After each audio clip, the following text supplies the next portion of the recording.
And we're on such a nice, optimistic note that what we should really do now is go around quickly and the film that everyone has hated the most, and then that'll be the place that we end our TIFF podcast. Maybe we can start with me, and I'll say that there's an Australian film called Wasted on the Young, which is just abysmal, which is set in a private boarding school, which makes the boarding school in both versions of Let the Right One In look really peaceful and calm and supportive. It's just a terrible movie about bullying and social networking. It's sort of like the really dumb version maybe of the David Fincher movie coming out about Facebook, but it's just frustrating to see a movie like that, which isn't really a discovery at all. It doesn't deserve to be discovered, and there it is screening in the discovery section. So that was terrible, and I'm done with that. Fernando? Well, a very galling experience for me was the John Sayles movie last night, yeah. Amigo, which, I mean, whatever else faults he has as a filmmaker, he's at least interested in people, and in this latest movie, not only are there no characters, there are no interesting faces. I mean, he's shooting around the jungle. How can you not want to have a camera and not want to shoot the jungle? Yeah. Drove me crazy. So that's so far been a low point for me. And it's an actual disappointment too, because even though no one would say Sayles hasn't been great lately, he's a real filmmaker, as you said. He absolutely is, and he usually shows at least an interested in people's, connection to their culture, to a variety of voices within a context. It's a film about the American involvement in the Philippines in the 1900s. So when Chris Cooper shows up, he talks about winning hearts and minds. Yeah. Several decades before that, that little nugget was invented. 10 minutes into the film. 10 minutes into the film, which is when Bob bailed, you sort of feel like, mistakes have been made. Andrew? I don't get it. John Sayles, explain it to me more. I'm very glad to say, though this will not be nearly as entertaining, that with my very selective viewing regimen, I've yet to see a film that I greatly dislike. I haven't even seen anything I lightly dislike. I've seen films that are not as good as other films I've seen, so I've had a very positive experience. Can you mention a film in general that you dislike? I film in general, Wow. Just any film. Yeah. Superbad. That's a terrible film. Adventureland, very good though. Yes, there you go. Adventureland is fantastic. Karina? I don't know if it's fair since I saw it before I got here, but I really disliked Never Let Me Go. I guess the thing that I was most disappointed by that I actually saw here would be it's kind of a funny story. Oh, the Boat and Fleck film. Yes. That has been getting some real disappointment. So, are you disappointed because you like the previous? Because I like their previous films, and because I was curious about the idea of somebody like Zach Galifianakis and something of a more serious role, but it's such a grab bag of things I've seen in other films. I tend to find emotionally troubled people hilarious and huggable, though. Right. So I'm looking forward to. Well, actually, it's kind of not a funny movie. So. Oh, pull quotes. Anything else disappointing? Well, I don't know what I was expecting, but The Conspirator is god awful. That's a Redford film. Yeah. Redford talking American. Sorry, Karen, you say you're seeing that tomorrow morning? Yeah. Good. Oh, I was going to. Off camera, the iWeekly film editor is going to be paying for all of our drinks. I already did. Oh, you already did? So the rest are on you guys. Danny Kasman? I'm sort of in Andrew's boat. I've been lucky enough, or I don't know, the festival experience is so interesting. I mean, I've walked out of only 2 of the now, including short films, like roughly 35, 36 films I've seen. Including Cannes, not in the last 4 days. No, but including shorts, because I've been doing waypoints. So I walked out of 2 films, and they weren't bad films. They were just mediocre, and like, most of the stuff I've seen is pretty good, and then these were just like not really worth my time, and it's almost more frustrating for me to walk out of a film that's just sort of like, I couldn't really say what was wrong with it, I just couldn't say what was good with it, than to be like, well, this is clearly bad, I'm out of here, and then like, rail on it later. I couldn't even tell you what I didn't like about these films. Bob? Yeah, I can't even keep track of all the bad films I've seen.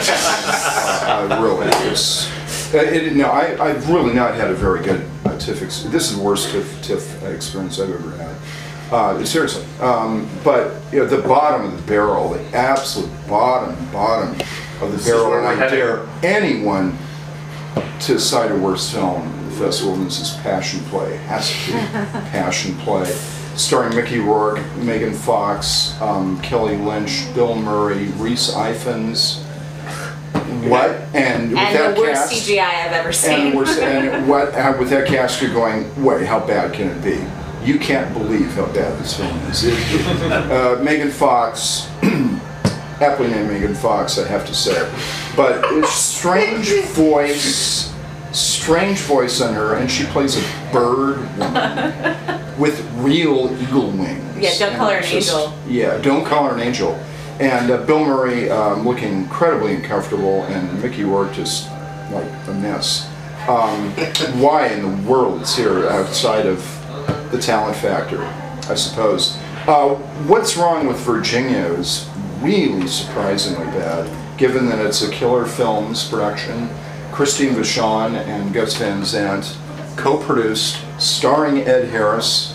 Again, how bad could that be? Yeah. Truly, truly bad. It's Tennessee Williams with a tin air, surrealist Southern Gothic with no sensibility of what surrealist Southern Gothic is. But let me just add on a positive note, optimistic note, positive note, what have you at the end. Just saw a Discovery film. That is a film in the Discovery section that I thought was wonderful, and that I think probably will be maybe the find of the Discovery section, or certainly one of the finds of the Discovery section, is Dirty Girl, with a couple of stunning performances by young actors that nobody knows about, and they're like stars are born. I mean, this is exactly the kind of film. Is the title a metaphor? Well, it's ironic. It's an ironic title. You know, it's not a metaphorical title. It's sort of like Easy A. I mean, there's something of the same, where which is a perfectly decent movie, by the way. Yeah, it's a high school girl who is perceived as being a slut, but she's not really a slut. She's just misunderstood, and it's wonderfully acted and terrifically cast. It's not a groundbreaker. It's not a world beater. But really quite a wonderful American indie film.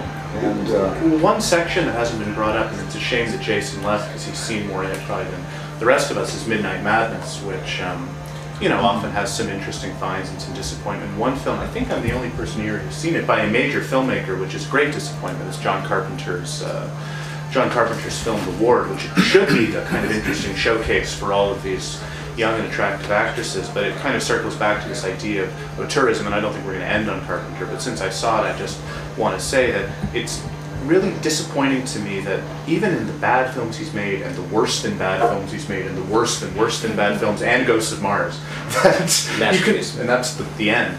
You can always tell a John Carpenter movie, and this could have been directed really by anybody. This could have been directed by a first timer. It's sort of like a straight to TV DVD movie. So to me, that's a great disappointment. I was hoping that Carpenter was cooking something up in the interim. Could it have been directed by David Schwimmer? It could not have. It's possible. I did not see the David Schwimmer pervert movie. I did. From off camera, how was that? Not good. Not good. I think again, Jason Anderson from iWeekly summed it up nicely when he said, a particularly bad and overlong episode of Law and Order Special Victims Unit.